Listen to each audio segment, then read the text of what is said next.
Halo semuanya, ketemu lagi di channel Teknoza ID. Di video kali ini gua mau sharing pengalaman pakai dua buah smartphone dari dua brand berbeda yang pakai chipset MediaTek Helio G series. Karena kebetulan lagi cari-cari secondary device yang harganya nggak terlalu mahal, tapi performanya bisa dibilang cukup oke. Oke, disclaimer dulu kalau semua yang gua share ini murni hasil pengalaman gua pribadi pakai kedua device secara bersamaan. Jadi mungkin aja bisa ada sedikit perbedaan dari pengalaman user yang lain. Untuk device pertama ada Xiaomi Redmi Note 9 yang pakai chipset Helio G85 dengan RAM 6GB dan storage 128GB. Bodinya polikarbonat, layarnya 6,5 inci, punch-hole dengan resolusi Full HD+, kamera belakang yang ada 4, baterainya 5020 mAh dan pakai charger quick charge 22W. Berjalan di Android 10 dengan MIUI 11. Sedangkan device kedua ada Infinix Note 7 yang pakai chipset Helio G70, RAM-nya 6GB dan storage-nya 128GB. Bodinya juga sama polikarbonat, layarnya 6,95 inci, punch-hole dengan resolusi HD+, kamera belakangnya ada 4, baterainya 5000 mAh dan pakai quick charge 18W juga. Berjalan di Android 10 dengan XOS versi 6. Secara singkat, material keduanya sama-sama pakai plastik polikarbonat dengan finishing glossy. Bedanya Redmi Note 9 aksennya polos, sedangkan kalau di Infinix Note 7 ada aksen bergradasi. Secara looks keduanya cukup oke, cuma kalau dipegang pakai tangan feelsnya lebih solid Redmi Note 9. Material back cover dari Infinix Note 7 juga kelihatan lebih tipis dan finishing di sudut-sudutnya agak kurang presisi. Desain kamera belakang keduanya juga eye-catching karena pakai desain square kamera dan juga round kamera. Gak ikut-ikutan tren desain kamera persegi tahun ini. Punya 4 kamera tapi dengan konfigurasi yang beda. Kesamaan keduanya ada di lensa utama 48MP, lensa makro 2MP dan lensa deep sensor 2MP. Sedangkan yang beda ada di lensa ultrawide Redmi Note 9 dan lensa khusus low light di Infinix Note 7. Jadi Infinix Note 7 ini nggak punya lensa ultrawide. Jumlah LED flash di Infinix Note 7 juga nggak lazim karena pakai 4 buah LED flash. Penempatan posisi fingerprint scannernya juga sedikit beda. Infinix Note 7 ada di samping menyatu dengan tombol power, sementara Redmi Note 9 masih di belakang. Cuma biar agak fresh, Xiaomi ngakalin dengan cara kasih background hitam sewarna frame kamera biar kelihatan tersamarkan. Selain posisinya yang emang lebih enak dan ergonomis di samping smartphone, saya ngerasa proses unlocking di Infinix Note 7 sedikit lebih cepat daripada proses unlocking di Redmi Note 9. Untuk bagian port, Xiaomi Redmi Note 9 udah pakai USB Type-C dan juga masih ada infrared blaster. Sementara Infinix Note 7 masih pakai port micro USB, tapi untuk speakernya Infinix udah kasih dual stereo speaker yang udah disupport di TS Surround Sound. Nah, di bagian depan keduanya punya perbedaan yang langsung kelihatan. Layar 6,95 inci Infinix Note 7 kalau dijajarin bersebelahan sama layar 6,5 inci milik Redmi Note 9 berasa selisihnya. Cuma untuk ketajaman layar emang Redmi Note 9 lebih baik karena resolusinya Full HD+, sedangkan Infinix Note 7 cuma HD+. Kamera pansolnya sama-sama cuma satu yang posisinya ada di pojok kiri atas. Resolusi kamera Redmi Note 9 di 13MP, sedangkan Infinix Note 7 di 16MP. Infinix Note 7 kasih LED notifikasi kecil di bagian atas. Sayangnya sampai saat ini cuma berfungsi untuk informasi pengisian baterai aja. Semoga update software kedepannya bisa munculin notifikasi yang lebih lengkap. Oh ya, layar keduanya udah diproteksi sama Corning Gorilla Glass 3 dan kalau dibuat nonton emang jelas layar Full HD milik Redmi Note 9 lebih tajam. Tapi kalau soal urusan suara justru Infinix Note 7 lebih superior berkat adanya dual stereo speaker.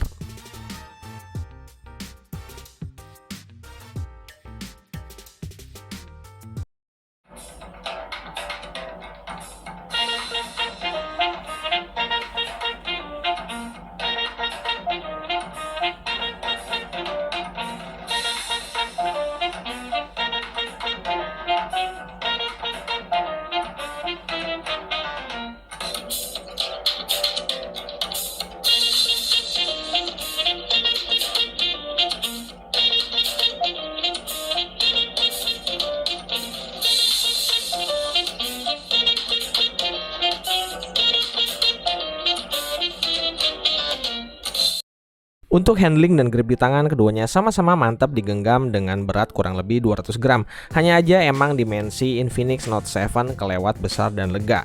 Tentunya agak sulit kalau dipakai dengan satu tangan. Meski seri chipset yang dipakai beda, tapi ternyata benchmark keduanya nggak terpaut jauh antara Helio G70 dan Helio G85. Skor Antutunya juga sama dan hampir identik. Antutu skor Redmi Note 9 di 199.000 poin dan Infinix Note 7 di 191.000 poin. Nah, cuma gua ngerasa kayaknya Helio G85 di MIUI 11 ini berasa kurang smooth aja. Mulai dari transisi home screen, animasi buka tutup aplikasi, kecepatan fingerprint unlock, dan bahkan untuk transisi split screen. Justru Helio G70 di Infinix Note 7 ini kayaknya lebih klop sama XOS-nya. Bisa dibilang Helio G70 di Infinix Note 7 ini berjalan jauh lebih smooth.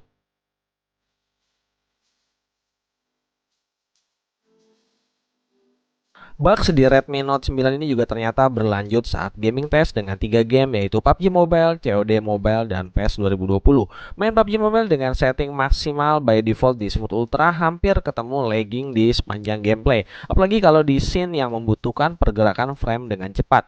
Main game dengan shutter lock begini juga bikin respon layarnya jadi nggak akurat. Kerasa bedanya sama gaming test di Infinix Note 7 yang justru sebaliknya. Bisa dibilang lancar dan smooth sepanjang gameplay. Layarnya juga responsif dan lebih nyaman buat ngegame untuk waktu yang lebih lama.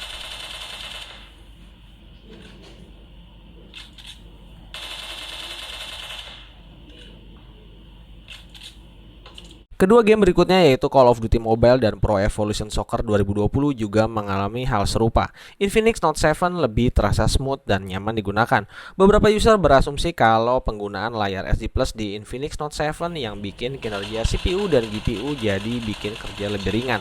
Tapi kalau menurut saya itu nggak sepenuhnya benar. Ini tentunya menuntut Xiaomi agar segera memberikan perbaikan lewat update software agar performa chipset Helio G85 di MIUI-nya bisa kerja lebih optimal.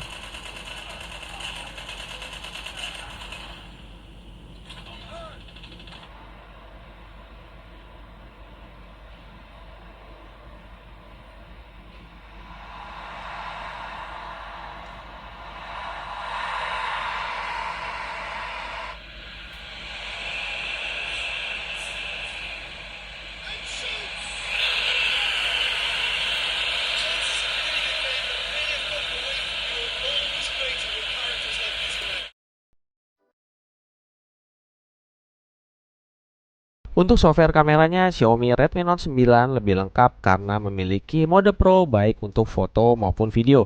Sedangkan Infinix Note 7 nggak punya mode Pro. Keduanya juga punya fitur Night Mode dan juga fitur AI Stabilizer untuk perekaman videonya.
Oke, sedangkan ini adalah perekaman video kamera belakang dari Xiaomi Redmi Note 9, sama-sama di resolusi 1080p 30 fps dengan fitur image stabilizer saya aktifkan. Oke, untuk Xiaomi Redmi Note 9 selain lensa utama, teman-teman juga bisa gunain lensa ultra wide di resolusi yang sama 1080p 30 fps dengan stabilizer yang aktif juga.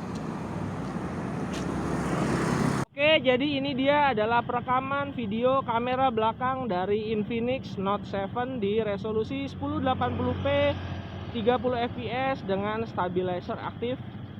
Dari viewfinder yang saya lihat cukup oke dan cukup stabil.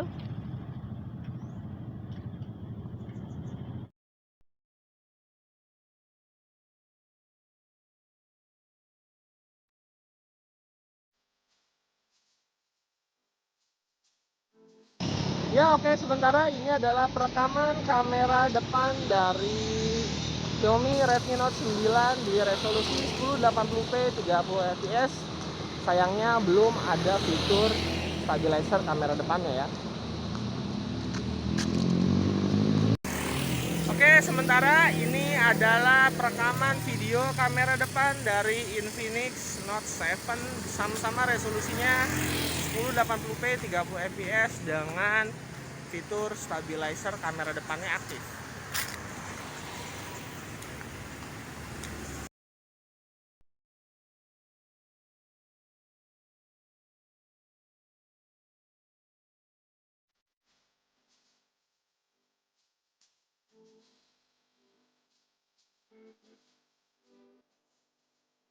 Dengan layar lebih besar 6,95 inci beresolusi SD+, baterai Infinix Note 7 5000 mAh dan Redmi Note 9 layarnya 6,5 inci beresolusi Full HD+, dengan baterai lebih besar 5020 mAh. Untuk pemakaian harian, keduanya dapat bertahan seharian penuh dalam sekali charge. Dengan screen on time, Redmi Note 9 mencapai 17 jam dan Infinix Note 7 1,5 jam hidup lebih lama. Charger bawaan Infinix Note 7 maksimal 18 watt, sedangkan Redmi Note 9 maksimal 22 watt. Kecepatan charging dari Redmi Note 9 dari 10% ke 100% mencapai 2 jam 30 menit, sedangkan Infinix Note 7 2 jam 10 menit. Cukup aneh dengan daya tahan baterai dari Infinix Note 7 yang lebih lama tapi charging speednya lebih cepat. Apakah ini karena resolusi dan sistem UI-nya? Well, bisa jadi demikian. Buat range harga 2 jutaan, kedua smartphone berchipset Helio G series ini sebenarnya cukup oke. Infinix ngebanderol Note 7 ini Rp2.499.000 saat flash sale, sedangkan Redmi Note 9 dengan varian yang sama di Rp2.799.000. Ada juga varian 464 dengan harga lebih murah Rp2.399.000. Karena kebetulan saya lagi cari smartphone kedua buat nemenin daily driver saya, si iPhone 11, dan setelah menimbang-nimbang akhirnya pilihan jatuh ke Infinix Note 7 ini. Terpaksa Redmi Note 9 ini untuk sementara waktu harus masuk lagi ke box sampai Xiaomi kasih update software buat benerin beberapa minus bugs yang saya rasain tadi. Ya, semoga aja ya. Oke, itu dia tadi sharing saya soal Redmi Note 9 dan Infinix Note 7. Kalau nanti Xiaomi kasih fixing update buat Redmi Note 9 ini, saya bakal kasih tahu kelanjutannya. Sementara dengar-dengar juga Infinix bakal kasih update software untuk kasih fitur mode Pro pada kameranya. Jadi kita tunggu aja update selanjutnya. Oke, sekian dulu video kali ini. Kalau kalian suka videonya, kasih like dan jangan lupa dukung terus channel ini dengan klik tombol subscribe-nya. Sampai ketemu lagi di video-video Teknoza ID selanjutnya. Teknoza ID pamit.